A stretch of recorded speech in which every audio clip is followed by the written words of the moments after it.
Kepolisian saudara kini membuka peluang kasus tewasnya Brigadir RAT untuk dibuka kembali.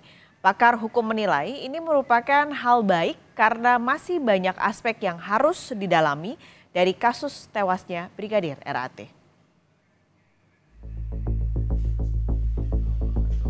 Setelah sebelumnya Polres Metro Jakarta Selatan menutup kasus tewasnya Brigadir RAT dengan kesimpulan tewas bunuh diri. Kepolisian RI kini membuka peluang kasus tewasnya Brigadir RAT untuk dibuka kembali. Kapolri Jenderal Listio Sigit Prabowo mengatakan motif kasus ini sedang didalami. Namun, Kapolri meminta hal teknis ditanyakan ke jajaran Polda dan Polres yang menangani kasus. Saya kira terkait dengan kasus utamanya itu harus dijawab dulu. Terkait dengan hal-hal yang sifatnya tambahan tentunya akan dirapatkan, ya, apakah perlu dan tidak. Namun yang paling utama adalah peristiwa yang terjadi, motifnya yang sedang didalami. Saya kira nanti karena itu sangat teknis, biar yang menjelaskan nanti level Polres atau Polda, ya. Pakar hukum Hibnu Nugroho mengapresiasi langkah Kapolri yang berniat membuka kembali kasus tewasnya Brigadir RAT. Ia mengatakan terlalu dini untuk menutup kasus ini demi hukum.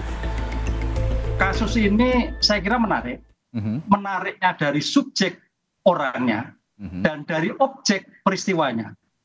Jadi kalau menurut saya terlalu dini kalau menentukan CCTV saintifik pada TKP. Karena ini kan tadi alur suatu peristiwa Pak Kabit menyatakan Pak Mikael itu sudah cuti lama, ada masalah hukum. Pertanyaannya, adakah orang lain yang ikut memberikan masukan? Adakah ikut yang mengancam? Adakah faktor lain? Sehingga dari bukti saintifik ini ada bukti langsung dan bukti tidak langsung. Pertanyaannya, dari mana dia berangkat ke rumah tadi? Ini yang harus diselidiki. Oleh karena itu saya apresiasi Pak Kapolri, jangan ditutup demi hukum. Buka kembali dulu. Bisa. Kabid Humas Polda Sulawesi Utara, Kombes Michael Irwan Tamsil membenarkan Brigadir RAT bekerja sebagai sopir dan ajudan seorang pengusaha di Jakarta sejak akhir 2021 lalu. Namun tanpa izin resmi dari Polresta Manado. Lalu ini juga Kompolnas mempertanyakan ada keterangan yang berbeda dari istri Brigadir RAT dengan penjelasan Polda Sulut yang ataupun kepolisian soal status cuti Brigadir RAT ini. Karena kalau cuti kok bisa diperbolehkan membawa senjata api? Anda punya penjelasan soal ini, Pak Kabid?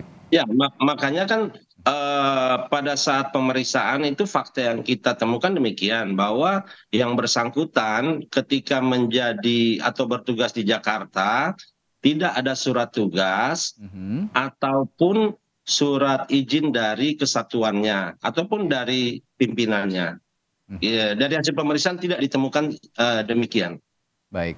Nah tadi juga saya sempat bertanya kepada Pak Yusuf dari Kompolnas.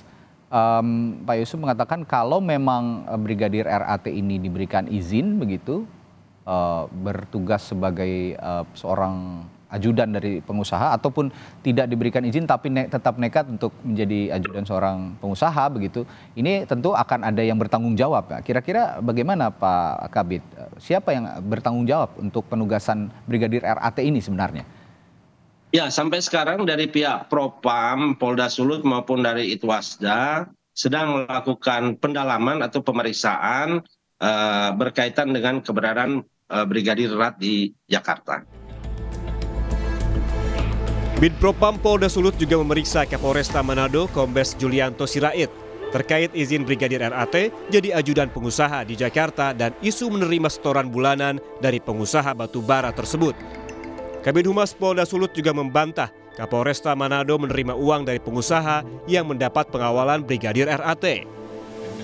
Komisi Kepolisian Nasional Kompolnas menganggap kasus ini tergolong serius dan harus diselidiki secara terbuka. Ini sekali lagi kami dorong sebenarnya apa yang terjadi dalam penugasan itu, apakah memang ada permintaan kebutuhan tertentu untuk melindungi seseorang dari satu situasi kondisi ancaman kejahatan atau kaitannya dengan tugas Polri terhadap orang tersebut. Nah, tentu ini menjadi materi pemeriksaan Propam yang sementara ini sedang berjalan. Ya, kita tunggu saja. Kompolnas tidak ingin mempengaruhi lebih jauh. Itu, Mas. Sebelumnya dari rekaman CCTV saat kejadian, Brigadir RAT yang bertugas menjadi ajudan dan sopir pengusaha terlebih dulu menurunkan penumpang mobil saat tiba di rumah di kawasan Mampang, Jakarta Selatan. Lalu Brigadir Ridal Ali Tommy kembali memajukan mobil dan berselang lama terlihat arah mobil tak terkendali dan didapati Brigadir RAT menembak dirinya sendiri di dalam mobil. Sebelum korban ditemukan tewas, sang istri menyebut Brigadir RAT masih menghubunginya. Karena itu, istri Brigadir RAT tak percaya jika suaminya bunuh diri. Polisi masih menyelidiki motif bunuh diri Brigadir RAT dengan memeriksa isi telepon genggam korban yang ada di lokasi. Tim Liputan, Kompas TV.